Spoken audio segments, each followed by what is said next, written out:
Question bunch class 10 ডাফ অ্যান্ড ডট। পেজ নাম্বার 69 এখানে রয়েছে জয়েনিং অফ সেন্টেন্সেস। এখানে সিম্পল সেন্টেন্সে জয়েনিং রয়েছে এবং রয়েছে ইউজিং নমিনেটিভ অ্যাবসলিউটে জয়েনিং করতে দেওয়া আছে সিম্পল সেন্টেন্সে। এবং আগের যে ভিডিওটি সেখানে দেওয়া রয়েছে পার্টিসিপলে জয়েনিংয়ের যে কোশ্চেনগুলি ছিল সেগুলির সমাধান, এবং ইনফিনিটিভ এবং নাউন ইন অ্যাপোজিশনের সমাধান দেওয়া রয়েছে।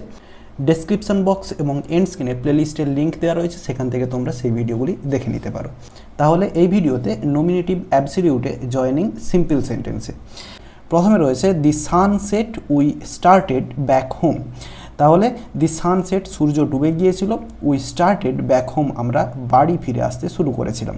নমিনেটিভ অ্যাবসলিউটে কী করতে হয়, দুটো যে সাবজেক্ট রয়েছে সেগুলো আলাদা আলাদা থাকে এবং প্রথম যে কাজটা অর্থাৎ যেটা ফার্স্ট সেন্টেন্স তার যে সাবজেক্টটা সেটাকে আলাদা করে নিতে হয়। সেটা কীভাবে, তো চলো দেখে নিই। প্রথমে রয়েছে দি সানসেট, তাহলে এখানে হবে দি সান হ্যাভিং সেট, দি সান হ্যাভিং সেট, এরপর কমা দিয়ে সেকেন্ড সেন্টেন্সটা হয়ে যাবে উই স্টার্টেড ব্যাক হোম। হয়ে গেল। এরপরে দুইয়ের দাগে রয়েছে the sky was cloudy, we hesitated to set out. তাহলে দি স্কাই ওয়াজ ক্লাউডি, আকাশে মেঘ ছিল এবং উই হেজিটেটেড আমরা ইতস্তত বোধ করেছিলাম টু সেট আউট যাত্রা শুরু করতে। তাহলে দেখো এখানে স্কাইটা ক্লাউডি ছিল, তাহলে এখানে এই সেন্টেন্সে দি স্কাই এটা হচ্ছে সাবজেক্ট এবং এখানে হচ্ছে উই সাবজেক্ট। তাহলে এই যে প্রথম সেন্টেন্সটা দেখো এখানে যে ভার্ব রয়েছে সেটা হচ্ছে ওয়াজ। তাহলে এখানে কি করব, দি স্কাই সাবজেক্টটা লিখব দি স্কাই, এরপরে এই যে ওয়াজ রয়েছে এটাকে বিইং করতে হবে, দি স্কাই বিইং ক্লাউডি, এরপরে কমা দিয়ে বাকি সেন্টেন্সটা লিখে দেবো। সেকেন্ড সেন্টেন্সটা we hesitated to set out. হয়ে গেল। এরপরে তিনের দাগে রয়েছে দি এক্সিবিশন এন্ডেড, এক্সিবিশন শেষ হয়েছিল, অল লেফট দি প্লেস, সবাই ওই জায়গাটা ত্যাগ করেছিল। তাহলে ফার্স্ট সেন্টেন্সে দি এক্সিবিশন সাবজেক্ট রয়েছে এবং অল এইটা রয়েছে সেকেন্ড সেন্টেন্সে সাবজেক্ট। তাহলে দি এক্সিবিশন এরপরে এখানে বি ভার্ব নেই, তাহলে এখানে হ্যাভিং হবে, হ্যাভিং এন্ডেড, এরপরে কমা দিয়ে অল লেফট দি প্লেস।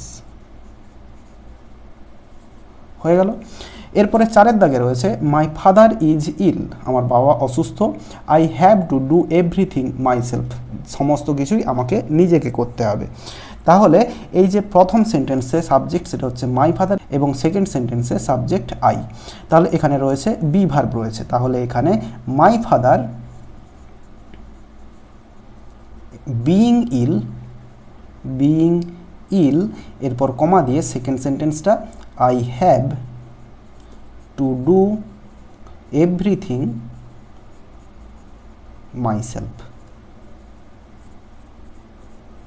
হয়ে গেল। তাহলে এরপরে 5 নম্বরে রয়েছে my loan is clear, I have nothing to care for.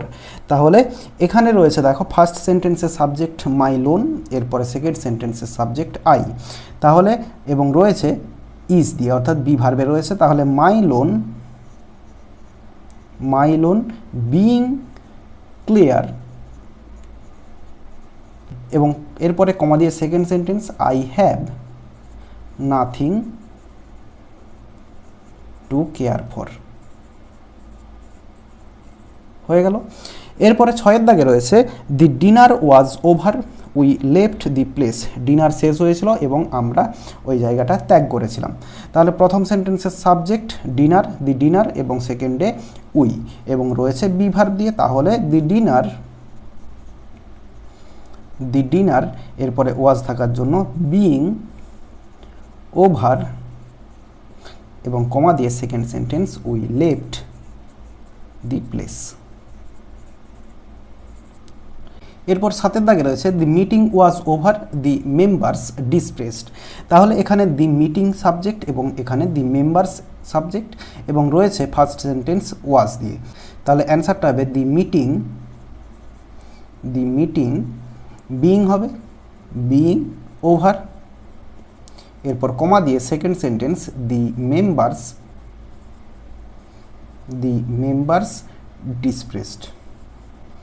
ডিসপ্রেসড। তাহলে নমিনেটিভ অ্যাবসলিউটে যে নিয়মের যে কোশ্চেনগুলি ছিল সেগুলো সমাধান দিয়ে দিলাম। তাহলে ভিডিওটি ভালো লেগে থাকলে একটি লাইক করো এবং বন্ধুদের মধ্যে শেয়ার করো, এবং আমার এই চ্যানেলে নতুন হলে চ্যানেলটি সাবস্ক্রাইব করে পাশে থাকা বেল আইকনটি প্রেস করো পরের ভিডিওগুলি সবার আগে পাওয়ার জন্য। এই ভিডিওতে যতটাই দেখাবে নেক্সট ভিডিওতে। ভালো থাকো সবাই, ধন্যবাদ।